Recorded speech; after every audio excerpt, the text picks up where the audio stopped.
ஓம் சாந்தி. எல்லோரும் சந்தோஷமாக இருக்கிறீங்களா? ஸோ 2 நாள் முன்னாடி திருச்செந்தூர் முருகன் கோயில் யானை பாகனையும் பாகனுடைய நண்பரையும் கொன்று இருக்குது. ஸோ அது பெரிய அதிர்ச்சியை ஏற்படுத்தி இருக்குது. ஏன்னா ஒரு 10 வருடமாக பார்த்துக்கிட்ட பாகன், அவர் தான் அந்த யானை கூட ரொம்ப நெருக்கமாக இருந்த பாகனும் கூட.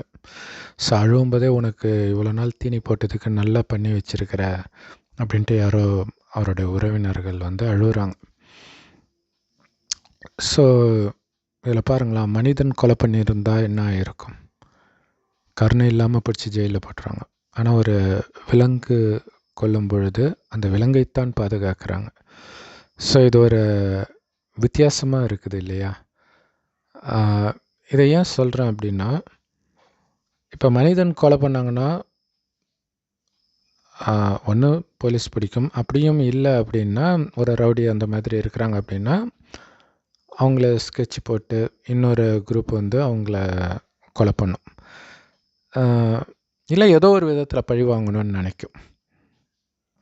ஆனால் இப்போ யானை பண்ணும் பொழுது யாருமே ஒன்றுமே பண்ண முடியாது இல்லையா? அந்த வேணால் மிஞ்சி போனால் அந்த யானை முகத்தை பார்க்கக்கூடாதுன்ட்டு அவங்க கோயிலுக்கு வர்றதை நிறுத்திக்குவாங்க. பார்த்தா அவங்க ஞாபகம் வருது அப்படின்ட்டு. இதை ஏன் சொல்கிறேன்னா, ராமாயணத்தில் ராமர் சீதையை கடத்துறதுக்காக ராவணன் மாரீச்சன் அப்படிங்கிற ஒரு அரக்கனாக இருந்து சன்னியாசியாக மாறிடுவார். மாறும்போது கூப்பிடுவோம். ஏன்னா மாரீச்சனுக்கு நினைத்த உருவத்தை எடுக்கக்கூடிய ஒரு வரம் இருக்கும். ஸோ அதை பயன்படுத்தி சீதையை பொன்மான் வேஷம் போட்டு நீ அவளை கடத்துறதுக்கு எனக்கு உதவி பண்ணணும் அப்படின்னு சொல்கிறோம்.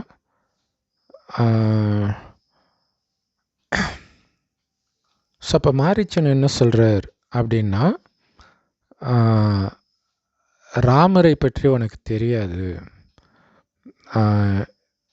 யாராலும் அசைக்கக்கூட முடியாத அந்த சிவதனுசை எடுத்து முறித்தவர், தடாகைன்ற அரக்கியை கொன்றவர், ஏன் உனக்கு சமமாக இருக்கிற உன்னுடைய சகோதரன் கரந்தூஷ்ணனை கொன்றவர். ஸோ அப்படி இருப்பவரை எதிர்க்கிறது மரணத்தை வரவேற்பதற்கு சமம். அதனால் ஆனால் ராவணன் ரொம்ப கோபத்தில் இருப்பான். என்ன கோபம்னா, தன்னுடைய தங்கச்சி மூக்க லக்ஷ்மணன் வெட்டிடுறான். அடுத்தது தன்னுடைய சகோதரர்களையும் ராமரும் லக்ஷ்மணன் சேர்ந்து கொண்டுடுறாங்களா. ஸோ அதுக்கு பழி வாங்கணுன்றதுக்காகத்தான் சீதையை கடத்தினா ராமர் மூக்கை வெட்டின மாதிரி இருக்கும் அப்படின்ட்டு சூர்பனகை சொல்லியிருப்பா. அதை கேட்டுட்டு தான் வருவோம். ஸோ அப்போ மாரீச்சன் என்ன சொல்கிறாருன்னா, நடந்த சம்பவத்தை விதின்னு ஏற்றுட்டு கம்மனை விட்டுரு அப்படின்னு சொல்லுவோம். ஸோ அதை ஏன் சொல்கிறேன்னா, இப்போ இங்கே விலங்கு பண்ணும்பொழுது அப்படி தானே பண்ணி ஆகணும், விதின்னு தானே ஏற்றுக்கிட்டாகணும். இதே மாதிரி மனிதர்கள் நமக்கு ஒரு துக்கம் கொடுக்கும்போது நம்ம விதி அப்படின்னு நினைக்க மாட்டோம், அவன் எப்படி பண்ணலாம் அப்படின்னு சொல்கிறோம். இப்போ என்னென்னா, இந்த யானை ஏற்கனவே ஒருத்தரை கொன்று இருக்குது பல வருடத்திற்கு முன்பு திருப்பரங்குன்றத்தில். அதுக்கப்புறம் அந்த யானை பராமரிப்பு முகாம் நடக்கும் இல்லையா, அங்கேயுமே ஒருத்தரை தாக்கி இருக்குது. ஆனால் மற்றபடி இந்த கடந்த 10 வருடமாக அமைதியாக இந்த பாகன் கிட்ட இருந்திருக்குது. ஸோ எல்லோருக்கும் வரவங்க போகிறவங்களுக்கெல்லாம் ஆசீர்வாதம் கொடுக்கறது இதெல்லாம் இருக்குது. ஆனால் ஏன் இப்படி திடீர்னு ஆச்சு அப்படிங்கிறது கேள்வி எழுப்புகிறாங்க. குறிப்பாக அதற்கு சரியான நேரத்தில் உணவு போடப்படுதா, அது ஒரு கேள்வியாக இப்போ விவாத பொருளாக இருக்குது. ஏன்னா அது கண்டிப்பாக மன அழுத்தத்தில் தான் இருந்திருக்கு, அதனால தான் இப்படி பண்ணுது, சும்மா இருக்கும்போது பண்ணாது. அதுவும் பெண் யானை வேறு, ஆண் யானைனா கூட மதம் பிடிக்குதுன்னு சொல்லலாம், பெண் யானைக்கு மதமும் பிடிக்காது. ஸோ அப்போ உணவில் ஏதோ ஒரு தேவையான நேரத்துக்கு கிடைக்காம இருந்திருக்கலாம். ஏன்னா எல்லோரும் ஆசீர்வாதம் பண்ணிவிட்டு அங்கே அதோடைய அந்த ரூமில் வைக்கும்பொழுது தான் இவர் நண்பரை அழைச்சிட்டு போகிறார். நண்பர் செல்ஃபி எடுக்கிறார். எடுத்துகிட்டு வரட்டா அப்படின்னு தட்டுறாராம். அப்போ தான் அவரை பிடிச்சி தும்பிக்கையால் இழுத்து போட்டு காலால் மிதிச்சு கொள்ளுது. பக்கத்தில் நாகராஜன் தடுக்க வரும்போது அவரை தும்பிக்கையால் அடித்து சவுத்தில் தள்ளுது. ஸோ இவர் நண்பர் அங்கேயே இறந்துட்டார். இவர் உயிரோடு தான் இருக்கிறார். யானைப்பாகன் நாகராஜன் நினைக்கிறேன் பேர். ஸோ அப்போ அவரை ஹாஸ்பிட்டலுக்கு இட்டுட்டு போய் அங்கே இறந்துடுறாரு அவர். ஸோ அதுக்கு எல்லோரும் என்ன சொல்கிறாங்க எக்ஸ்பர்ட்ஸ் அப்படின்னா, மேபி பாகனுக்கு ஏதோ ஆபத்து அப்படின்னு காப்பாற்றணுன்றதுக்காக இது பண்ணியிருக்கலாம். இப்படி நீ எட்டப்போ நான் பார்த்துக்கிறேன் அப்படிங்கிற மாதிரி பண்ணியிருக்கலாம். ஏதோ ஒரு விதத்தில் ட்ரிகர் ஆகி இருக்குது.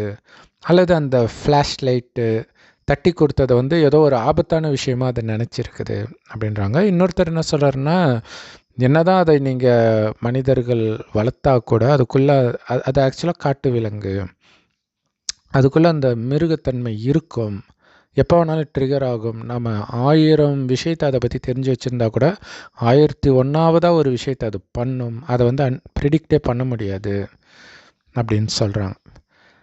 ஆக்சுவலாக யானையை பற்றி இவ்வளோ ஆராய்ச்சி பண்ணுறோம் இல்லை, மனிதர்களை முதல்ல ப்ரிடிக்ட் பண்ண முடியுமா? மனிதர்கள் எந்த நேரம் எப்படி பிஹேவ் பண்ணுவாங்கன்னு யாராலையாவது ப்ரிடிக்ட் பண்ண முடியுமா?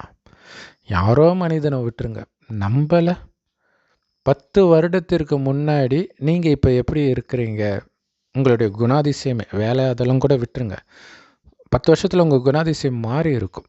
10-20 வருடத்தில் பார்த்திங்கன்னா சுத்தமாக மாறி இருக்கும்.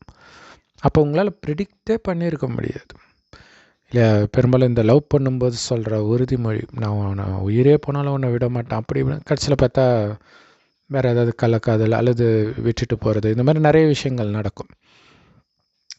அப்போ உண்மையில் அவன் மொழி கொடுக்கும்போது அவன் அப்படி தான் இருக்கிறான். ஆனால் கொஞ்ச நேரத்தில் மைண்டு மாற ஆரம்பிக்குது. இதே மாதிரி தான் யானைக்கும் மாறுது. ஆனால் மனிதனோடு ஒப்பிடும்போது யானை எவ்வளவோ பெட்டர். ஏன்னா இவ்வளோ நாள் அமைதியாக இருந்து இந்த ஒரு 2-3 யானை அப்படி தட்டினாலே இறந்து போயிடுறோம் இல்லையா? ஸோ அது கொல்லணுன்னு முடிவு பண்ணியும் இருக்குது. பட் அது வாழ்க்கையிலே கோபப்பட்டது பார்த்திங்கன்னா 3 தடவை தான் கோபப்பட்டிருக்குது.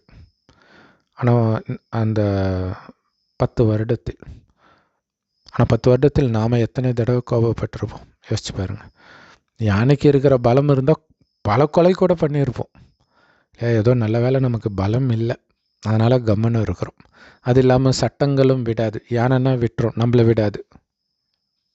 ஸோ யானை ஒரு பக்கம் கொல்லுதுன்னு பார்த்தா இந்த ஏஐ இருக்குது பார்த்திங்களா, ரொம்ப ஃபேமஸாக இருக்குது. மனிதர்களுடைய வேலையெல்லாம் எடுத்துடும் அப்படி இப்படின்றாங்க. அதில் உண்மையும் இருக்குது. ஆனால் அதை அப்படியே நம்பினா எவ்வளோ பெரிய விபரீத விளைவுக்கு அழிச்சிட்டு போகும் அப்படிங்கிறதுக்கு ஒரு சிறந்த உதாரணம். அமெரிக்காவில் யாரோ ஒருத்தர் ஏஐ கூட பேசிகிட்டு இருக்கிறாரு. அப்போ ஒரு டைமில் அது நீ எல்லாம் வாழ்ந்து என்ன பண்ண போகிற, செத்துப்போ அப்படின்னு சொல்லுதான். ஸோ இது ஒரு பலகீனமான நேரத்தில் ஒருத்தர் இதை கேட்டார் அப்படின்னா விபரீதமான முடிவு எடுக்கிறதுக்கு வாய்ப்பு இருக்குது. ஏற்கனவே அந்த மாதிரி இறந்தும் இருக்கிறாங்க. ஏன்னா ஏஐயை பாய் ஃப்ரெண்டாக கேர்ள் ஃப்ரெண்டாக வச்சுக்கிறவங்களாம் இருக்கிறாங்க. ஒரு 53 மில்லியன் பேர் ஏஐயை பார்ட்னராக வச்சுருக்கிறாங்களாம். ஏன்னா மனிதர்களை நம்ப முடியல, இது நமக்கு ஏற்ற மாதிரி இருக்குதுன்ட்டு. ஆனாலும் அதை ஃபீட் பண்ணது மனிதர்கள் தானே இல்லையா? ஒரு சகோதரருக்கு சயின்ஸில் ஒரு தவறான விஷயம் தப்புன்றதை ஏற்கனவே கண்டுபிடிச்சிட்டாங்க, சயின்ஸை டிஸ்ப்ரூவ் பண்ணிடுச்சுன்ட்டு விளக்கமாக அந்த எக்ஸ்பிரிமெண்ட்டை சொல்லிட்டு இருக்கும்போதே அந்த சகோதரர் என்ன பண்ணுறாரு, கடன்னு கூகுளில் போய் சர்ச் பண்ணி, இல்லை அது இன்னும் ப்ரூவ் பண்ணலன்னு காட்டுது. ப்ரூவ் ஆனதை நான் சொல்கிறேன், அதை யோசிக்கக்கூடிய சக்தி இல்லை, உடனே போய் அங்கே போகிறாராம். அப்போ இவ்வளோ பலகீனமாக இருந்தால் ஒருத்தருடைய மரணத்தை கூட ஏஐ நிர்ணயிக்கும். ஏன்னா அது ஒரு மிஷின் தான், ஆனால் அதில் ஃபீட் பண்ணவன் மனுஷன் தானே, அவனுடைய எமோஷனுக்கு ஏற்ப தானே ஃபீட் பண்ணியிருப்பான். ஸோ அது அவனால் எல்லா சுச்சுவேஷனையும் கெஸ் பண்ண முடியாது, எந்த சுச்சுவேஷனுக்கு என்ன வரும்னு தெரியாது. ஆக்சுவலாக கூகுள் வாய்ஸ் டைப்பிங்கில் நம்ம ஒன்று போடுவோம், அது ஒன்று வரும். சில சமயம் அது சில காமெடியாகவும் இருக்கும். ஸோ யானையை பொறுத்த வரைக்கும் பார்த்தாலே ஜெய்ஜான்டிக்காக இருக்குது, பார்த்தாலே ஒரு பயம் இருக்க தான் செய்யுது. போகிறவங்க எல்லாம் அப்படியே கேஷுவலாக போகிறாங்க அப்படின்னு எல்லாரையும் சொல்ல முடியாது. 1% ஒரு பயம் இருக்கும். ஏதாவது பண்ணிட்டா என்ன ஆயிடும் அப்படின்ட்டு. பெரும்பான்மையானவர்கள் எட்டையே போயிடும். ஐயோ! பார்க்க பயமா இருக்குது அப்படின்ட்டு. ஏன்னா அது ஆக்சுவலா சிஎம் மறைந்த ஜெயலலிதா அவர்களே வந்து ஒரு யானை தள்ளிச்சு. இல்லையா? அது சிஎம்னு பார்க்க போகிறதில்ல, சாதாரண மனிதன் பார்க்க போகிறதில்ல. அது எதனால் ட்ரிகர் ஆகுது? மெயினாக அதுக்கு பயம் வரும்போது அப்படி பண்ணுது. கோபம் வரும்போது இன்னும் ஆக்ரோஷமாக பண்ணும். கேரளாலெல்லாம் மதம் பிடிச்ச யானை வந்து லாரியே தள்ளுது இல்லையா? பயங்கரமாக இருக்கும். வீட்டை இடிக்குது, வீட்டுக்குள்ளே போயிட்டு வருது, இன்னொரு யானையை பிடிச்சி தள்ளுது, பாகனை இழுத்து போட்டு அடித்து கொல்னு மெரிச்சு இதாக்குது. சமயபுரத்தில் கூட அந்த மாதிரி ஆச்சு இல்லையா? ஸோ இது ஒரு விதத்தில் பார்த்திங்கன்னா, அப்படி பார்த்திங்கன்னா பீச்சு கூட அப்படி தானே. சுனாமி வந்தப்போ எத்தனை பேர் இறந்தாங்க. ஆனாலும் மனிதர்கள் போகிறாங்க. இருந்தாலும் அதுக்கப்புறம் கடலுக்கு போகிற ஒவ்வொருத்தருக்கும் சுனாமியை பற்றி ஸ்லைட்டாகவாச்சும் எண்ணம் வரும் இல்லை? என்ன தான் அது ஆனந்தத்தை கொடுத்தாலும் இல்லை. சுனாமின்னு ஒன்று பார்க்காத வரைக்கும் அது அப்போவும் அது பார்க்கும்போது ஏதோ ஒரு மரண பயம் ஸ்லைட்டாக இருக்கும்.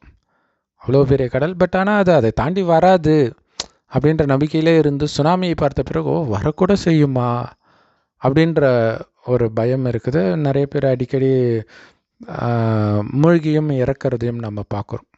நீச்சல் குளத்தில் நீச்சல் அடித்தே இறக்குறாங்க, சேஃப்டியான குளத்திலே கொஞ்சம் ஆழமாக இருக்கும்போது. இப்போ கடல் கேட்கவே தேவையில்லை. ஸோ இது எல்லாமே பார்த்திங்கன்னா நம்மளுடைய கர்மாவை பொறுத்து தான் அமையுது. நம்ம கர்மா எந்த அளவுக்கு உள்ள பாவம் இருக்குது அப்படின்னு நமக்கு தெரியாது. இதில் இன்னொரு விஷயம் என்னென்னா, குரானில் சொன்ன மாதிரி அந்த பாவம் செய்கிறதுக்கு தண்டனையே அல்லாவே கொடுப்பார்னு இருக்கும். அது கடவுள் கொடுப்பாருன்றதோட கர்மா கொடுக்கும். உங்களை அந்த தப்பு, அந்த மரணத்தை தேடி போக வைக்கும். நிறைய பேர் அந்த மாதிரி இறக்குறாங்க. பட்டு இங்கே வந்து சமீபமாக நியூஸில் ஒன்று வந்தது. ஒரு பையன் வந்து குழந்தைய கொன்னுட்டான். எல்லா குழந்தைங்களும் இருக்கிறாங்க, இந்த குழந்தை கத்திக்கிட்டே இருந்துச்சுன்ட்டு கொன்னுட்டான். அதுவும் அவங்க ஜாதி குழந்தையெல்லாம் விட்டுட்டு வேறு ஜாதி குழந்தைய தான் கொன்னான்னு வேறு சொன்னாங்க. ஸோ அவர் வந்து கொஞ்சம் மனநலம் பாதிக்கப்பட்டவராக இருந்தார் அப்படின்னு சொன்னாங்க. இதை வந்து நீங்கள் பெரிய பெரிய நடிகர்கள் கமல்ஹாசன், விஜய் இவங்களாம் அமைதிக்கு பேர் போனவர்கள். குறிப்பாக விஜய் அரசியலுக்கு வர்றதுக்கு முன்னாடி வரைக்கும் அமைதியாக தான் இருந்தார் இல்லையா? ஸோ அப்போ பார்த்தீங்கன்னா ஒரு வில்லு படம்னு நினைக்கிறேன், அது தோல்வியான பொழுது ப்ரெஸ் மீட்டில் பயங்கரமாக ஆக்ரோஷமாக கத்தினார். அங்கே யாரும் பேசின மாதிரியே தெரியல. அமைதியாக இருங்க அப்படின்னு பயங்கரமாக கத்துனார். பேசுகிறோம் இல்லை அப்படின்னோடனே பிரபுதேவாவை ஷாக்காக பார்க்குறாரு. அதேமாதிரி கமல்ஹாசன் அவர்களுக்கும் விஸ்வரூபம் படத்தின் பிரச்சனை வந்தப்போ ஏதோ இன்டர்வியூ கொடுத்துருக்கும்போது பக்கத்தில் பேசிகிட்டு இருக்கும்போது கத்துனார், பேசணும்ல அமைதியாக இருங்க அப்படின்றார். ஸோ இதை ஏன் சொல்கிறேன் அப்படின்னா, மைண்டு வந்து ஒரு அழுத்தத்திற்குள்ளாகும் பொழுது, ஒரு நெகட்டிவான விஷயங்கள், பயங்கரமான நெகட்டிவான விஷயம் நடக்கும் பொழுது சின்ன விஷயம் கூட உங்களை ட்ரிகர் பண்ணிடும். இதுதான் யானைக்கும் நடந்திருக்கும் இல்லையா? அது இன்னும் கேட்டிங்கன்னா, பாண்டிச்சேரியில் யானை வந்து பாகனை காப்பாற்றிட்டு அது ஒரு லாரியிலே இதில் விழுந்து இறந்தது இல்லையா? அது எல்லாம் ஊரே துக்கம் கொண்டாடிச்சு. ஸோ ஒரு பக்கம் அப்படியும் யானை இருக்குது, இன்னொரு பக்கம் இப்படியும் இருக்குது. ஸோ மேபி உணவு கிடைக்காம இருந்திருக்கலாம், அது அவ்வளோ அந்த மக்கள் அதில் டென்ஷனாகி இருக்கலாம். இதெல்லாம் மேலோட்டமாக எல்லோரும் பார்க்குற ரீசன். இது இல்லாமல் ஜென்ரலாக கோயிலுக்கு வந்து அமைதியாக ரெகுலராக போகிறவங்க இருப்பாங்க, மன அழுத்தம் காரணமாக போகிறவங்களும் இருப்பாங்க. இது வந்து இந்த மன அழுத்தம்ன்றது தொடர்ந்து ஒரு எண்ணம் திரும்ப திரும்ப வர்றதுனால நடக்குது. குறிப்பாக நெகட்டிவ் எண்ணம். அந்த எண்ணங்கள் அதிர்வலைகளாக உங்களை சுற்றி பரவும். அதை வந்து மனிதர்களை விட விலங்குகள் ரொம்ப சீக்கிரமாக அப்சர்வ் பண்ணும். அது கூட ஒரு காரணமாக இருக்கலாம். அங்கங்கே பாகன்களை யானை கொன்னதுக்கு. மனிதனுடைய குணம் ஆக்சுவலாக சொல்லுவாங்களே, இப்போ ஓடக்கூடாது, ஓடுனா நாய் துரத்திட்டு வரும்னுவாங்க. அங்கே ஓடக்கூடாதுன்றதை விட உங்களுடைய எண்ணம் வந்து அது கேட்ச் பண்ணிவிடும். நீங்கள் பயமாக பதற்றமாக இருந்தீங்கன்னா கேட்ச் பண்ணிவிடும். ஆக்சுவலாக டிஸ்கவரி நேஷ்னல் ஜியோகிராஃபிக் சேனலோ ஏதோ ஒரு சேனலில் ஒருத்தர் யூடியூப்பில் கூட இருக்குது அது. சிங்கத்தோட சின்ன வயசுலேருந்தே விளையாடுவரப்பில் இருக்குது. அவர் பேர் லயன்மேன் நினைக்கிறேன். அவர் வந்து காட்டில் விட்டுடுறாங்க சிங்கத்தை. அதுக்கப்புறம் இவரை அடிக்கடி போய் பார்ப்பார். பார்த்தோன்னே ஓடி வரும், எல்லா சிங்கமும் ஓடி வரும். அப்போ வந்து அது உண்மையிலே காட்டு விலங்கு இல்லையா, அது விளையாடும் போதே கடிக்கிறதுனா நான் வாயை வைக்கும். ஆனால் எந்த நேரத்துலையும் அதோடைய அந்த விலங்கு இன்ஸ்டிங்க்ட் வர்றதுக்கு வாய்ப்பு இருக்குது. ஸோ அப்போ வந்து பயந்த மாதிரி கொஞ்சம் கூட காட்டிக்கக்கூடாது அப்படிங்கிறத அவர் சொல்லியிருப்பார். ஏன்னா அந்த மாதிரி வளர்க்குறவங்களே சிங்கம் சாப்பிட்டதா ஒரு நியூஸ் வந்தது. அப்புறம் அதேமாரி வளர்க்குறவங்க கூட வந்தவங்களே யாரையோ வந்து அப்படியே விளையாண்டுட்டு இருக்கும்போதே அப்படியே தாக்க ஆரம்பிச்சுது. எல்லாமே யூடியூப்பில் இருக்குது. ஸோ ஏன்னா மனிதர்களுடைய எண்ணங்களை தான் அது டக்குன்னு கேட்ச் பண்ணுது. அந்த எண்ணங்கள் வந்து அதுக்குள்ள அமைதியின்மையை அல்லது ஒரு பயத்தை ஏற்படுத்தும். இப்போ மனிதர்கள் எல்லாமே ஒரு டிப்ரெஷன்லேயே இருக்கிறாங்க இல்லையா. ஸோ அந்த வரட்டான் தட்டுனவரோ அல்லது பாகனோ அல்லது அந்த கோயிலுக்கு வந்த மற்ற பக்தர்களோ அந்த மாதிரி நெகட்டிவான வைப்ரேஷனை கொடுத்து அதுக்கு ஒரு அமைதியற்ற ஒரு மனநிலையை உருவாக்கி இருக்கலாம். அந்த நேரம் சின்ன விஷயம் ட்ரிகர் பண்ணியிருக்கலாம். ஏன்னா நிறைய பேர் செல்ஃபி எடுத்திருப்பாங்கன்னு தான் நினைக்கிறேன் யானைக்கிட்ட இல்லையா. இப்போ எல்லாம் தான் ஃபோன் கையமாக தானே சுற்றுறாங்க. பட் அந்த நேரம் அதுவும் அதை தொட்டது அதுக்கு பிடிக்காமல் கூட இருக்கலாம் இல்லையா. இப்போ மனிதர்களுக்கு பிடிக்கலன்னா பஸ்லலாம் சண்டை போடுவாங்களா, ஐயோ ஏன்னா இடிச்சிக்கிட்டே நிற்கிறேன். குறிப்பாக லேடிஸ் அந்த மாதிரி சண்டை போடுவாங்க, லேடிஸ்குள்ளேயே, லேடிஸ் இடித்தாலே. ஸோ அந்த மாதிரி கூட அதுக்கு அன்ஈஸியாக ஃபீல் ஆகி இருக்கலாம். ஸோ ஆக்சுவலாக பார்த்திங்கன்னா இதுக்கு முன்னாடி நாங்கள் இருந்த வீட்டில் பூனை வரும், தெரியாமல் வீட்டுக்குள்ளே வந்து அந்த பால் குடிக்கிறதுக்கு வரும், இதெல்லாம் இருக்கும் இல்லையா. பார்த்தோன்னே அலறி அடிச்சுட்டு ஓடும். அது வெளியில் வந்தால் கூட, அது ஒரு குட்டி போட்டு இட்டுட்டு வந்தால் கூட, அதுக்கு ஒரு பிஸ்கட் வைக்கலாம் அப்படின்னு பார்த்தா நம்ம வச்சுட்டு கொஞ்சம் எட்ட இருந்தால் கூட அது வரவே வராது. நம்மளை பார்த்த உடனே ஓடிடும். அல்லது ஒரு மாதிரி சவுண்டு விடும். நைட்டு லைட்டு போட்டால் கூட ஒரு மாதிரி அது சவுண்டு விடுறது பயமாக இருக்கும். ஏன்னா குரல் மாற்றி மாற்றி எழுப்போம் பூனை. ஸோ அந்த மாதிரி பூனை தான் பார்த்துருக்குறோம். இப்போ இருக்கிற வீட்டில் பார்த்திங்கன்னா அது ஏற்கனவே இங்கே இருந்த பூனைப்பில் இருக்குது. அது பாட்டுக்கு நாய்க்குட்டி கூட அவ்வளோ அன்பாக இருந்து பார்த்தது கிடையாது இல்லை. நாங்கள் வளர்க்கவும் இல்லை. அது பாட்டுக்கு காலை சுற்றி சுற்றி சுற்றி சுற்றி வரும். ஒரு படிக்கட்டு போக போக அப்படி காலுக்கே வந்து சுற்றிக்கிட்டே இருக்கும். அதுக்கு பிறந்த குட்டியும் அதே மாதிரி தான் இருக்குது. அதுக்கு பிறந்த குட்டியும் அதே மாதிரியே இருக்குது. ஸோ இது ஆச்சரியமாக இருக்குது. இதை ஏன் சொல்கிறேன்னா, இப்போ யானைனாலே இப்படி தான் இருக்கும், இப்போ பூனைனாலே இப்படி தான் இருக்கும்னே கணிக்க முடியலையே. இது வரைக்கும் பார்த்த பூனைக்கும் இந்த பூனைக்கும் அவ்வளோ வித்தியாசம் இருக்குது. இது போன்னு சொன்னால் கூட இப்போ கதவை திறந்தாலே டபக்குன்னு உள்ளே வந்துடுது இல்லையா. அதை உள்ளே கூப்பிட்டெல்லாம் பழக்கப்படுத்தவும் இல்லை. ஆனாலும் அது எப்போ கதவை திறந்தாலும் டபக்குன்னு உள்ளே வந்துடுது. அதுவும் சாப்பாடு டைம் தட்டுக்கிட்டு எடுக்கிற சத்தம் கேட்டுச்சுன்னா போதும், அது பாட்டு கத்திக்கிட்டே இருக்கும். ஜன்னல் வழியாக வந்து பொறுக்கிட்டே இருக்கும். ஒரு குழந்தை பண்ணுற மாதிரியே இருக்கும். ஆச்சரியமாக இருக்கும் நமக்கு.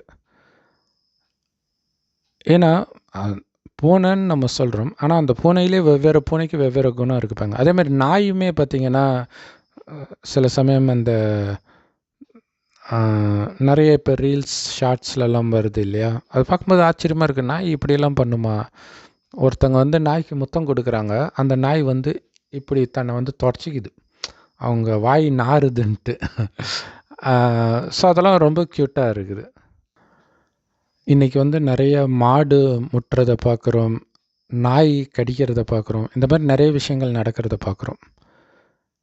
ஸோ இதுவே இப்படின்னா காட்டு விலங்குலாம் என்ன பண்ணும் இல்லையா. யானை வந்து அடிக்கடி அட்டாக் பண்ணுறது வந்து சில வீடியோஸ் பார்க்குறோம். ஒரு சில இடங்களில் அது வந்து ரோட்டை கிராஸ் பண்ணும். அந்த மாதிரி நேரத்தில் பஸ் வந்துருச்சுன்னா அப்படியே நடுவில் நிற்கும். ஸோ அது பெரும்பாலும் பயந்துட்டு பஸ்ஸை விட்டு வெளில இறங்கிடுவாங்க. ஆனால் யானை துரத்திச்சுன்னா இவங்க தப்பிக்க கூட முடியாது. பட் பெரும்பாலும் அது துரத்திருக்கான்னு தெரியல. ஆனால் துரத்திச்சுன்னா அது பயங்கரமாக ஓடும் இல்லையா, கால் எட்ட வைக்கும். ஸோ அதை பார்த்தாலே எல்லோருக்குமே ஒரு பயம் இருக்குது. ஆனால் இதில் இன்னொரு விஷயம் என்ன அப்படின்னா, யானை காட்டு விலங்கு தான். அது அந்த காட்டிலேயே ஜீப்பில் போய் பார்ப்பாங்க இல்லையா. ஸோ அப்படி ஜீப்பில் இருக்கும்போது யானை துரத்திட்டுலாம் வரும். ஸோ அந்த மாதிரி வீடியோஸ்லாம் இருக்குது. ஸோ அந்த மாதிரி குணம் கொண்ட யானையை சின்ன வயசுலேயே எடுத்துகிட்டு பழக்கப்படுத்தி வளர்க்குறாங்க. கேரளாவில் நிறைய பேர் வளர்ப்பாங்க இப்போ இருக்குது.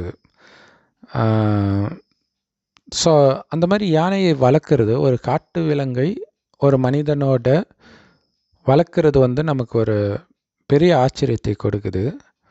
ஆனால் இதை விட பெரிய ஆச்சரியம் என்னென்னா, ஒரு காலத்தில் சிங்கம் புலி கூட இதே மாதிரி மனிதர்களோட அன்பாகத்தான் இருந்தது அப்படிங்கிறத நம்ப முடியுதா? ஆனால் நிஜமாகவே ஒரு காலத்தில் இருந்துச்சு.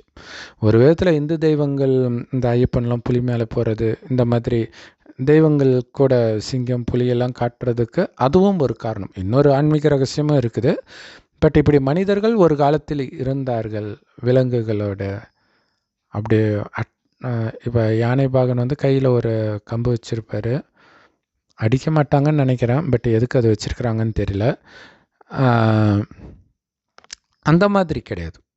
சிங்கம் புலி மனிதனோட அன்பாக இருக்கும்போது இந்த மாதிரி அடித்து மிரட்டி ட்ரைனிங் கொடுத்து அப்படிலாம் இல்லை. இயல்பாகவே நான் சொன்னேன் இல்லையா, எங்கள் வீட்டு பூனைக்குட்டி மாதிரி இயல்பாகவே அது ஆனந்தமாகவே இருக்கும். மனிதர்களுடைய அன்பு இப்போ கூட நிறைய வீடியோஸ் பார்த்திங்கன்னா, சிங்கமெல்லாம் கூட மனிதனுடைய அன்புக்கு ஏங்கிறத நம்ம பார்க்க முடியுது. அந்த வளர்க்குறவங்க, ஒரு பெண் கூட வளர்க்குறாங்க, அப்படியே குழந்தைங்க கொஞ்சிற மாதிரி கொஞ்சுது பெரிய பெரிய சிங்கங்கள். அதே மாதிரி ஒரு நார்த் இந்தியாவில் ஒரு சகோதரி, முஸ்லீம் சகோதரி, அவங்க பார்த்திங்கன்னா ஏதோ ஒரு அந்த கிளியே பல கலராக இருக்குது. பஞ்சவர்ண கிளியே என்னன்னு தெரியல. ஏதோ அவங்க பாஷையில் பேசுகிறாங்க, ஹிந்தி கூட கிடையாது, வேறு ஏதோ குஜராத்தியோ ஏதோ ஒன்று. கூப்பிட்டோன்னே கட கட கடன்னு ஓடியாந்து உட்காருது. அவங்களுக்கு முத்தம் வேறு கொடுக்குது. ஸோ இதில் பார்த்திங்கன்னா எல்லா விலங்குகளும் மனிதனுடைய அன்புக்கு ஏங்குது பாருங்கள். இல்லை, இந்த மாதிரி ஒரு பாண்டு மற்ற விலங்குகளுக்குள்ள தானாக அமையிறது கிடையாது. வேணால் மனிதனே வளர்க்குறான் ஒரு பூனையோ நாயோன்னா அது விளையாடலாம். அப்படி இல்லைன்னா நாயும் பூனையும் பயங்கரமாக அடிச்சிக்கும் இல்லையா. ஸோ அப்போ மனிதன் மூலமாக அது ஒற்றுமையாக இருக்க வாய்ப்பு இருக்கே தவிர, மொத்தத்தில் மனிதனிடம்தான் எல்லாமே அன்பை செலுத்துது. ஆக்சுவலாக மனிதனுடைய அன்புக்காக அது ஏங்குது. அது கிடைக்கல, மனிதன் சுயநலம் ஆயிட்டான்றதுனாலையோ என்னவோ அது நம்ம விட்டு போயிடுச்சு. ஒரு காலத்துலாம் சிட்டுக்குருவி வீட்டுக்குள்ளேயே கூடு கட்டிகிட்டு இருக்கும். இப்போ அது எங்கே போச்சுன்னு தெரியல. அதனால் இவங்க அழிஞ்சே போயிடுச்சின்னு நினச்சிட்டாங்க. வீட்டை விட்டு அது போயிட்டதுனால மனிதனுடைய குணம் மோசமாகும் பொழுது மனிதனை விட்டு குருவி என்ன மனிதனே தான் போகிறான் இல்லையா. கூட்டு குடும்பமாக இருந்தது, இப்போ தனி குடும்பம் ஆயிடுச்சு. அதுவுமே ஒன்றா இருக்க முடியாமல் டைவர்ஸ் ஆகிட்டு இருக்குது. இதெல்லாம் பார்க்குறோம். ஆனால் நல்ல செய்தி என்ன அப்படின்னா, நான் சொன்ன மாதிரி சிங்கமெல்லாம் மனிதர்களோட சந்தோஷமாக இருந்த காலம் 5000 வருடத்திற்கு முன்பு அல்லது 2500 வருடத்துக்கு முன்பு. ஏன்னா முதல் 2500 வருடம் இந்த பூமி சொர்க்கமாக தான் இருக்கும். 2500 வருடமாக விலங்குகள் மனிதர்களோட ஜாலியாகவே இருக்கும். அதாவது சிங்கம் புலி போன்ற விலங்குகளே. அதனால தான் சிங்கமும் பசுவும் ஒன்றா தண்ணி குடிக்கணுவாங்க. காரணம் என்னென்னா, சிங்கம் புலி கூட புல்லை தான் சாப்பிடும். பசித்தால் புல்லை தின்னாது, புலி புல்லை தின்னாதுன்ட்டு இன்றைக்கி பார்க்குறத வச்சு அவன் போடுறான். ஆனால் இப்போ கூட புல் சாப்பிட்றது வீடியோவில் பார்க்குறோம். ஆனால் அங்கே இயல்பாகவே தாவரத்தை தான் சாப்பிடும் எல்லா விலங்குகளும். எந்த விலங்கும் இன்னொரு விலங்கு அடித்து சாப்பிடாது, மனிதர்களும் சரி. அப்படி இருப்பாங்க. மனிதர்களுடைய குணம் ரொம்ப சூப்பராக இருக்கும். காமம்னா என்னன்னு தெரியாது, கோபம்னா என்னன்னு தெரியாது, பற்று பேராசை அகங்காரம்னா என்னன்னே தெரியாது. குழந்தைங்க மாதிரி பரிசுத்தமாக இருப்பாங்க எல்லா மனிதர்களும், வயதானவர்களும்.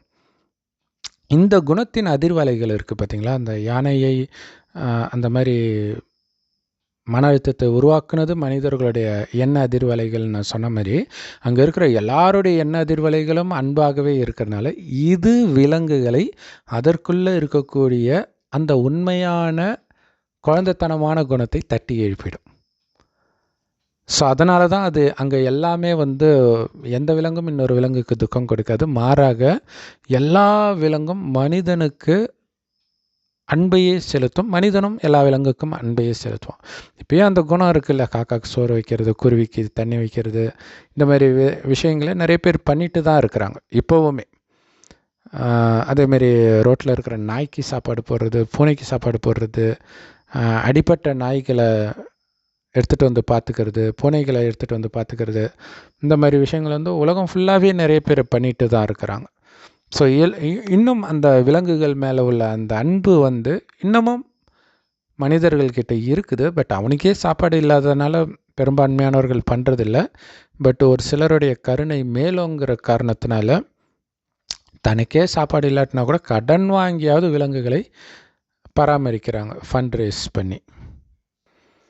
ஸோ 2500 வருடம் அவ்வளோ ஆனந்தமாக இருந்த விலங்குகள் நமக்கு எதிராக போனதுக்கு காரணம் நமக்குள்ளே காமம், கோபம், பற்று, பேராசை, அகங்காரம் வந்துச்சு. அதுக்கு காரணம் ஆத்மான்றது மறந்து உடம்புன்னு நினச்சிட்டோம். சொர்க்கத்தில் ஆத்மான்ற உணர்வுலே இருப்போம். ஆத்மானா உயிர், அது பூர்வமத்தில் நட்சத்திரம் மாதிரி ஜொலிக்கினால்தான் தான் இங்கே பொட்டு வைக்கிற பழக்கம் இருக்குது. ஸோ ஆத்மா தான் கண் வழியாக பார்க்குது, வாய் வழியாக பேசுது, அனைத்து காரியங்களையும் செய்யுதுன்றது இயல்பாகவே நம்ம புத்தியில் இருக்கும். ஒருவரை ஒருவர் ஆத்மான்னு பார்த்து தான் பேசிகிட்ருப்போம் சொர்க்கத்தில். ஆனால் அதனால தான் ஆத்மாவின் குணங்களான அன்பு, அமைதி, ஆனந்தம் இருந்துச்சே தவிர உடலின் உணர்வுகளான காமம், கோபம், பற்றி, பேராசை, அகங்காரம்னா என்னன்னே தெரியாமல் இருந்தோம். ஆனால் 2500 வருஷம் கழிச்சு என்ன ஆயிடுச்சுன்னா கொஞ்சம் கொஞ்சமாக உடல் உணர்வு வர ஆரம்பிச்சிருச்சு. ஆத்மான்றதை மறந்துட்டோம். அப்போ ஆத்மான்ற உணர்வு இருக்கும்போது சதா ஆனந்தமாக இருக்கும். ஏன்னா ஆத்மாவுடைய உண்மையான குணம் ஆனந்தம். எப்போ ஆத்மான்றதை மறந்து உடல் உணர்வுக்கு வந்துட்டோமோ அப்போ தான் மனிதனுக்குள்ள காமம், கோபம், பற்று, பேராசை, அகங்காரம், புலனின்பம் இதுக்கெல்லாம் அடிமையாக ஆரம்பித்து இதனால் உந்தப்பட்டு நிறைய பாவங்கள் செய்ய ஆரம்பிக்கிறான். அந்த நேரத்தில் தான் அவனோடு ஆனந்தமாக இருந்த சிங்கம், புலி எல்லாம் அவனை விட்டு போகுது, அல்லது அவனை தாக்க ஆரம்பிக்குது. இவனும் திருப்பி தாக்க ஆரம்பிக்கிறான். அப்படியே பிரிஞ்சிடுறாங்க. ஸோ அப்போத்துலேருந்து தான் விஷ ஜந்துக்களே வருது. அது வரைக்கும் விஷ ஜந்துக்கள் எங்கே இருந்துச்சுன்னே தெரியாது. சொர்க்கத்தில் கொசு இருக்காது, பாம்பு போன்ற விலங்குகள், விஷ ஜந்துக்கள் எதுவும் இருக்காது, நாய் கூட இருக்காது. ஸோ அப்படிப்பட்டது நம்முடைய குணம் மோசமாகும் பொழுது தான் அந்த விஷ ஜந்துக்கள்லாம் நம்மை தேடி வர ஆரம்பிக்குது. கூடவே இருக்கக்கூடிய வீட்டு விலங்குகளும் நமக்கு எதிராக மாற ஆரம்பிக்குது. சமீபமாக நியூஸில் வந்துச்சு, செல்லமாக வளர்த்த பூனை பாம்பை எடுத்துகிட்டு வந்து ஓனர் பக்கத்தில் போட்டு போயிடுச்சு. என்ன கடுப்பில் போட்டுச்சா இல்லை வேறு ஏதோ ஒரு ஏன்னா பூனை வந்து பாம்பை பிடிக்கும், நானே பார்த்துருக்குறேன். பிடிச்சிட்டு வந்து அப்படி கையால் அடித்து சாகடிக்கும், அடிக்கும், கடிக்கும், எல்லாமே பண்ணும். ஸோ அதை எடுத்துகிட்டு வரும் தான் பூனை. எலியெல்லாம் குதறி எடுத்துகிட்டு வரும், ஓனானை எடுத்துகிட்டு வரும், இந்த மாதிரி வேலையெல்லாம் பண்ணும். ஆனால் அது அவங்களுடைய விதி பாருங்கள். பாம்பு எடுத்துகிட்டு வந்து அங்கே போட்டு அந்த இடத்துல ஏன் போடணும்? இல்லை, ஜென்ரலாக அது தனியாக தான் அப்படி பண்ணும். எடுத்துகிட்டு போய் பெட்டில் போய் போடாது. அது என்ன நினச்சதோ போட்டுட்டு டக்குன்னு வேறு போயிடுச்சு. அது கட்டுவீரியன் பாம்பு பிள்ளை இருக்குது, கடித்து அவங்க இறந்துருக்குறாங்க. ஸோ அப்போ விதி எப்படியெல்லாம் இருக்குது பாருங்கள். நம்ம வளர்க்குற உயிரினத்தின் மூலமாகவே வருது, பெத்த புள்ள மூலமாகவே துக்கம் வருது, கட்டின மனைவி மூலமாக வருது, பெத்த அப்பா அம்மா மூலமாக வருது. ஏன்னா நம்மளுடைய பாவம் அதிகமாயிடுச்சு. அந்த பாவத்தை சரி பண்ணிட்டீங்கன்னா, அழிச்சிட்டிங்கன்னா, பாவம் செய்கிற குணமே இல்லாமல் உங்களை மாற்றிக்கிட்டிங்கன்னா இப்போவே உங்களுக்கு எந்த துக்கமும் வராது இந்த நரகத்திலே. ஏன்னா நரகம் அழியிறதுக்கு 100 வருடம் முன்பு தான் சிவபெருமான் இந்த பூமிக்கு வந்து இந்த ஞானத்தை கொடுக்குறார். ஒரு வயோதிகர் உடலில் வந்து அவருக்கு பிரம்மான் பேர் வைக்கிறார். அவர் வாய் வழியாக சிவனுடைய ஞானம் முரளி அப்படின்னு சொல்லப்படுது. அது எல்லா பிரம்மகுமாரிகள் ராஜயோக தியான நிலையத்திலும் முற்றிலும் இலவசமாக கிடைக்குது. யூடியூப் வெப்சைட்ஸில் இருக்குது. அதோடைய லிங்க் இந்த வீடியோக்கு டிஸ்கிரிப்ஷனில் கொடுக்குறோம், அவசியம் பாருங்கள். அதோடைய சாரம் என்னென்னா, உங்களை ஆத்மானு உணர்ந்து ஆத்மாவின் தந்தை சிவனை நினைக்கணும். அவர் செம்பன் நிறமான ஒளி உலகத்தில் நட்சத்திரம் மாதிரி இருக்கிறார். அவரை தான் அல்லா பரமபிதான் மற்ற மதத்தில் சொல்கிறாங்க, கடவுள் ஒருவரே. ஸோ அவரை நினைச்சிக்கிட்டே இருக்கணும், இறைவன் கொடுக்குற ஞானத்தையும் கேட்கணும், ஒருவரை ஒருவர் ஆத்மான் மட்டும் பார்க்கணும். எல்லா ஆத்மாவும் ஆரம்பத்தில் தூய்மையாகத்தான் இருக்கும், கடைசியிலும் தண்டனை அனுபவித்து தூய்மை ஆகையே தீரும். ஸோ அப்போ 3 கால ஞானத்தோடு ஆத்மாவை பார்க்கும்போது இப்போ பண்ணுற தவறான விஷயத்தை நீங்கள் பெருசுப்படுத்தவே மாட்டீங்க. ஏன்னா ஆத்மா யானைக்கு மதம் பிடிச்ச மாதிரி பைத்தியம் பிடிச்சிடுது. இப்போ எல்லாருக்கும் அப்படி தான் இருக்கிறாங்க. காமம், கோபம், பற்று, பேராசை, அகங்காரம். ஸோ அப்போ நாம் பார்க்கும்போது அதை பரிசுத்தமான ஆத்மாவாகவே பார்க்க உங்களுடைய எண்ணங்களே அவங்கள அந்த மாதிரி மாற்றும். கூடவே ஞானத்தையும் கொடுக்குறோம், பட் எல்லோரும் ஏற்றுக்க மாட்டாங்க. பட் உங்களுடைய எண்ணம், உயர்ந்த எண்ணம் வைக்கிறீங்களே, அது அவங்கள அப்படி மாற்றும். அதே மாதிரி யாரை பார்த்தாலும் அந்த உயர்ந்த எண்ணம் வைக்கிறதே உங்களுக்கு பழக்கமாக ஆகிடும். ஆக்குறார் கடவுள். ஸோ இந்த பூமிக்கு மேலே, பூமி பந்துக்கு மேலே ஒளி உலகம், அங்கே போய் உலகத்துக்கே நான் தூய்மையை கொடுக்குறேன். பஞ்ச தத்துவம், ஜீவராசிகள், மனிதர்கள் எல்லோருக்கும். ஸோ இந்த பழக்கம் ஆக அடுத்து உலகம் அழிந்து இந்த பூமி சொர்க்கமாகும்போது, நாம் அங்கே பிறக்கும்போது தானாகவே இந்த எண்ணங்கள் உங்களுக்குள்ளே வர ஆரம்பிக்கும். இதுதான் எல்லா ஜீவராசிகளையும் அன்பானதாக மாற்றும். ஸோ இன்றைக்கி மனிதன் மனதில் அமைதி இல்லை, அதனால் புத்தியும் வேலை செய்ய மாட்டேங்குது. அதனால தான் கூகுளை நம்பிட்டு, ஏஐ நம்பிட்டு, கொலை பண்ணிட்டு இப்படியெல்லாம் இருக்கிறான் இல்லையா? ஒரு அவ்வளோ பெரிய விலங்கை பார்த்தாலே ஒரு பயம் இருக்கும் இல்லை? ஸோ ஆனாலும் அவருடைய ஃப்ரெண்டுன்றதுனால தைரியமாக போய் இருப்பார்ப்பில் இருக்குது. ஆனால் ஆக்சுவலாக பாரதியாரே யானை மிதித்து கொஞ்ச நாள் நோய்வாய்ப்பட்டு அவர் இறந்துருக்கிறார். ஸோ பாரதியாரை கூட பார்த்திங்கன்னா நெகட்டிவ் வைப்ரேஷன் நம்ம சொல்லலாம். ஏன்னா இந்த சுதந்திர இதனால் ஒரு ஆக்ரோஷமாக இருக்கும் இல்லையா அவருடைய பாடல். ஸோ அந்த வைப்ரேஷன் அதுக்கு மற்றவர்களை விட இவருக்கு அதிகமாக அந்த வைப்ரேஷன் இருந்தது, அதை சென்ஸ் பண்ணியிருக்கலாம். அந்த மாதிரி பாகன் வீட்டில் அந்த நேரம் மனைவி கிட்ட சண்டை போட்டு வந்திருக்கலாம். ஏன்னா யாரும் அதை சொல்ல போகிறது கிடையாது இல்லையா? அல்லது வேறு ஏதாவது உணர்வு, காமம் போன்ற உணர்வு, இதெல்லாம் கூட மைண்டை அன்ஈஸி ஆக்கும். ஸோ அதனால் கூட இது நடந்திருக்கலாம். சொர்க்கத்தில் காமம்னு என்னன்னே தெரியாது. ஏன்னா அது பயங்கரமான நெகட்டிவ் எண்ணம். கோபத்தை விட மனதில் அந்த அதிர்வலைகளை கெடுத்துடும். அதனால தான் சபரிமலைக்கு பெண்கள் போகக்கூடாது அப்படிங்கிறது. குறைஞ்சது அந்த இடத்துலையாவது தூய்மை அனுபவம் பண்ணட்டுமேன்ட்டு. பெண்கள் பிரச்சனை இல்லை, பெண்கள் போகும்போது இவனுடைய மனம் படக்கூடாது அப்படிங்கிறதுக்காக. ஸோ நீங்களே யோசிச்சு பாருங்களாம், காமம்னா என்னன்னே தெரியாத வரைக்கும் நீங்கள் எவ்வளோ ஜாலியாக இருப்பீங்க ஃப்ரெண்ட்ஸோட. எப்போ இந்த லவ் கிவ்வில் விழுந்தீங்களோ அதோட முடிஞ்சு போச்சு. உங்களுடைய அந்த குழந்தைத்தனம் காணாமல் போயிடும். அப்போ தான் அந்த பொண்ணு யார் கூடயாவது பேசினா உங்களுக்கு டென்ஷன் ஆகும். அதுக்கு முன்னாடி எந்த பொண்ணு யார் கூட பேசினாலும் உங்களுக்கு ஒன்றும் இல்லை. எப்போ என்னுடையவள் நினைக்கிறீங்களோ அப்போ தான் பிரச்சனையே ஸ்டார்ட் ஆகுது. ஸோ காமம் தான் எல்லாத்துக்கும் மூல காரணமாக இருக்குது. ஸோ அதை பற்றி நம்ம அடுத்த வீடியோவில் பார்ப்போம். ஸோ இப்போதைக்கு இறைவன் நினைவிலே இருந்து எல்லோரும் நல்லா இருக்கணும் நீங்கள் நினைக்கும் பொழுது யானை என்னங்க, பஞ்ச தத்துவம் கூட உங்களை ஒன்றும் பண்ணாதுன்னு கடவுள் சொல்கிறார். இயற்கை சீற்றம் அதுக்கு என்ன உயிராக இருக்குது, ஆனால் அது கூட உங்களை ஒன்றும் பண்ண முடியாதுன்றார். அந்த அமைதியின் அதிர்வலைகளே நீங்கள் கொடுத்துட்டு இருந்தீங்கன்னா இயற்கையே உங்கள் கட்டுப்பாட்டுக்கு வந்துடும் கடைசியில் உலக அழிவின் போது. ஸோ இதோடைய நினைவாக தான் கிருஷ்ணர் பிறக்கும்போது யமனை வழி விட்டுச்சு. மோசஸ் அந்த கடலை, செங்கடலை கடக்கும்போது கடலே ரெண்டாக பிரிஞ்சுது. இந்த மாதிரிலாம் சொல்லப்பட்டது நிஜத்தில் நடக்கலை. அதே மாதிரி பஞ்சதத்துவம் உங்கள் கண்ட்ரோலில் வரும் கடவுளின் வழிபடி நடந்தால் அப்படின்ட்டு. ஸோ முக்கியமான வழி இறைவன் நினைவிலே இருக்கணும். மற்ற வழி நீங்கள் சொன்ன மாதிரி அருகில் உள்ள பிரம்மகுமாரி சென்டரில் போய் கேட்டுக்கோங்க. இல்லை யூடியூப் வெப்சைட்ஸில் அதோட லிங்க் இந்த வீடியோக்கு டிஸ்கிரிப்ஷனில் கொடுக்குறோம். இல்லை நீங்களே கூகுள் பண்ணி பார்க்கலாம். பிரம்மகுமாரி முரளி அப்படின்னு எந்த லாங்குவேஜில் போட்டாலும் வந்துடும். ஸோ அதை படிக்கணும், இறைவனை நினச்சிக்கிட்டே இருக்கணும்.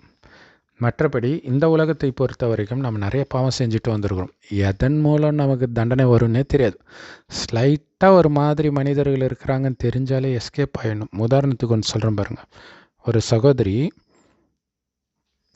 அந்த சகோதரியுடைய கணவன் திருமணத்துக்கு முன்னாடியே ஒரு பெண்ணோட தொடர்பில் இருக்கார். அவங்க முஸ்லீம். ஆக்சுவலாக தொடர்பில் இருக்கிற பொண்ணு ஹிந்து பொண்ணு. அதுக்கப்புறம் வேறு மதத்து பொண்ணு கல்யாணம் பண்ணக்கூடாது அப்படிங்கிறதுனால இவங்க மதத்தில் கல்யாணம் பண்ணிட்டாங்க. பண்ண பிறகும் அந்த பெண்ணோட தொடர்பு இருக்குது. அந்த பொண்ணு இவங்க கம்பெனியில் வேறு வேலை செய்யுது. ஸோ அது ஃபஸ்ட்டு டவுட்டாக இருந்திருக்குது. இவங்களும் எவ்வளவோ பாசிட்டிவ் திங்கிங்கை யூஸ் பண்ணி பார்த்துருக்குறாங்க. இருந்தாலும் டவுட் இதனால் நிறைய சண்டையெல்லாம் வந்து நீ எந்த நேரமும் சந்தேகப்படுறேன்னு அவர் சொல்லி ஒரு டைம் கடுப்பாகி இவங்க ஃபோனை வச்சு ரெக்கார்ட் பண்ணிட்டாங்க. ரெக்கார்ட் பண்ணி கேட்டால் இவங்க ஏன்டா கேட்டோன்னு ஆச்சு. அவ்வளோ அசிங்கமாக பேசிக்கிறாங்க 2 பேரும் தனியாக. எல்லோரும் போனதுக்கப்புறம் தனியாக இருந்து. ஸோ அதுக்கப்புறம் இதை ஆதாரமாக காட்டினா அவர் அதுக்கு முன்னாடி இவ சைக்கோ ஆயிட்டா பாருங்கள், சந்தேக புத்தினால ஃபோனெல்லாம் வைக்கிற அப்படி இப்படியெல்லாம் வேறு சொல்லியிருக்கிறாங்க. ஸோ இதை ஏன் சொல்கிறேன்னா, அந்த காமம் பாருங்கள், அதாவது எந்த அளவுக்கு அந்த காமத்தின் வெறி வந்து மனைவியை மென்டல்னு நம்ப வைக்கிறாங்க எல்லாரையும். அதுக்கப்புறம் என்ன ஆகுதுன்னா, ஒரு டைமுக்கு அப்புறம் இவங்க வந்து அந்த பொண்ணுடைய பசங்கக்கிட்ட சொல்லிட்டாங்க. பசங்களே காலேஜ் படிக்கிற வயசில் இருக்கிறாங்க. ஸோ அந்த பசங்கக்கிட்ட சொன்ன அப்புறம் கண்டிச்சிருக்கிறாங்க. அதுக்கப்புறம் ஏதோ ஒரு நாள் சும்மா ஃபோனை எடுத்து பார்த்துருக்குறாங்க. ரெக்கார்ட் பண்ணி வச்சுருந்தாங்களா இல்லை ஆட்டோமேட்டிக் ரெக்கார்ட் ஆகிடுச்சா தெரில. கேட்ட உடனே இவங்களுக்கு ஷாக் ஆகிடுச்சு. என்ன ஷாக் ஆகுதுன்னா, அந்த பொண்ணு சொல்லுது, நீ ஏன் இன்னும் அந்த பொம்பளை உயிரோடு விட்டு வச்சுருக்கிறேன்னு தான். இவங்களுக்கு அன்னையிலேருந்து திக்குன்னு ஆயிடுச்சான். ஐயோ சோத்தில் விஷம் வச்சுடுவாங்களா அப்படின்ட்டு. ஸோ இதுதாங்க நரகம். இங்கே தான் நம்ம இப்படி இருக்கிறோம். இதை நான் ஏன் சொல்கிறேன் அப்படின்னா, நீங்கள் ஒரு போராடி ஒரு பொருளை பிடிக்கணும்னு நினைக்கிறதே நீங்கள் செய்த பாவத்துக்கான தண்டனை கொடுப்பதற்கு கருவியாக மாறிடும் இல்லையா? இப்போ இந்த மாதிரி ஏதோ ஒன்று நடக்குதோ நடக்கலையோ நான் அதை பற்றி கண்டுக்கல அப்படின்னு விட்டிங்கன்னு வச்சுக்கோங்களேன், அது அதோடைய கர்மத்தின் விதிப்படி அவங்களே கூட பிரியலாம், அல்லது வேறு ஏதாவது ஒரு பிரச்சனை வந்திருக்கலாம், அந்த பொண்ணுடைய கணவன் வந்து இவனை அடிக்கலாம், ஏதோ ஒன்று நடந்திருக்கும்.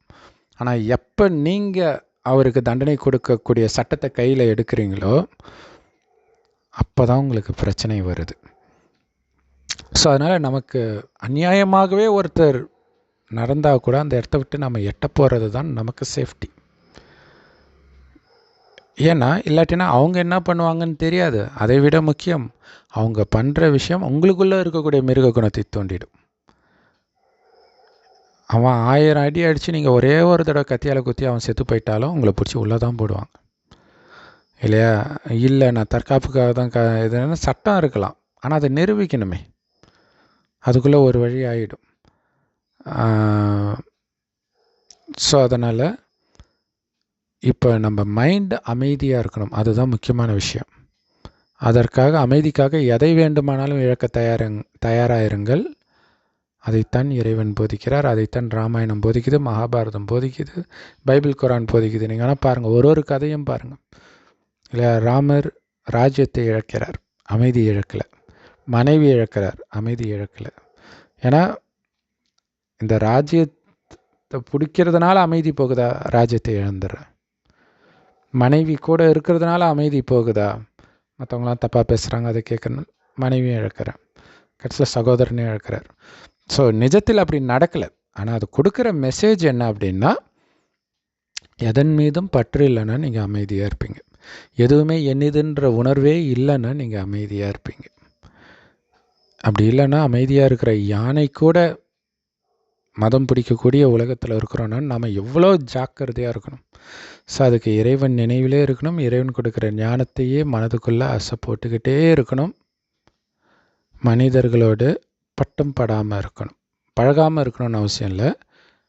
ஆஃபீஸ்லலாம் பேசுவீங்க, ஆனால் தேவையில்லாமல் பேசாமல் 10 வார்த்தை பேச வேண்டிய இடத்துல 2 வார்த்தை, அந்த 2 வார்த்தையும் இனிமையாக இருக்கணும். அந்த இனிமையிலும் விலகிய தன்மை தெரியணும். இல்லாட்டினா நீங்கள் போய் பிரச்சனையில் மாட்டிக்கிற மாதிரி ஆகிடும். ஏன்னா ரொம்ப இனிமையாக இருந்தால் இல்ச்சவாயின்ட்டு ஏமாற்ற வந்துடுவாங்க, அதுவும் இருக்குது இல்லையா? ஓம் சாந்தி. தேங்க்ஸ் ஃபார் வாட்சிங்.